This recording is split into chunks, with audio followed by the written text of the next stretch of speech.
ايه هي المصادقة الثنائية؟ هي وسيلة بتأكد هوية المستخدم عن طريق استخدام خطوتين لتسجيل الدخول في نفس الوقت بدل الاعتماد على كلمة السر لوحدها، وده بيضيف أمان زيادة لحساباتنا. حاجة شبه إننا ندخل مكان أو نسافر في حتة فنحتاج يبقى معانا إثباتين للشخصية، البطاقة ورخصة السواقة مثلا، بحيث بعد ما نقدم أول إثبات ندخل في خطوة تانية نقدم فيها إثبات تاني عشان يأكد هويتنا، وهي دي المصادقة الثنائية. المصادقة الثنائية دي بتعتمد على إيه؟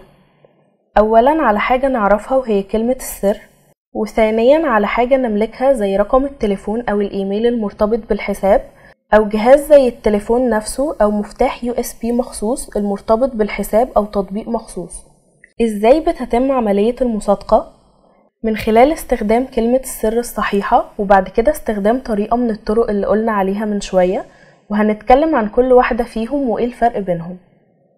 أول طريقة هي الكود المؤقت، وده ممكن يوصل في رسالة على رقم الموبايل أو على الإيميل، أو من خلال تطبيق مخصوص لأكواد المصادقة الثنائية بيولد أكواد مؤقتة للاستخدام مرة واحدة، زي تطبيق Aegis لأندرويد أو KeePass XC لمعظم الأنظمة أو أوثي.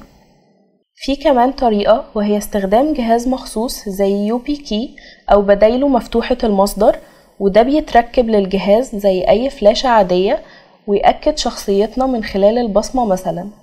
ميزة المصادقة الثنائية دي ممكن نفعلها على تطبيقات ومنصات كتير، لكن بنحتاج نفعلها من الإعدادات زي الواتساب وفيسبوك وتويتر وغيرهم. ليه المصادقة الثنائية مهمة؟ عشان كلمات السر ممكن اختراقها أو تخمينها، فالميزة دي بتساعدنا نمنع المهاجمين من الوصول لحساباتنا. حتى لو المهاجم وصل لاسم المستخدم وكلمة السر، مش هيقدر يفتح حسابك لأن لازم يكون معاه وسيلة المصادقة التانية. ايه تقييمنا لأدوات المصادقة الثنائية المختلفة؟ المفاتيح المادية عموما تعتبر أمان أكتر، لأن سرقة الحساب محتاج سرقة المفتاح نفسه. تاني الطرق أمانا هي استخدام تطبيق على الموبايل أو الكمبيوتر مع التأكد إننا بنأمن التطبيق. آخر طريقة هي ال SMS أو الإيميل. بالنسبة للإيميل يعتبر طريقة فعالة لو الإيميل نفسه متأمن بالمصادقة الثنائية.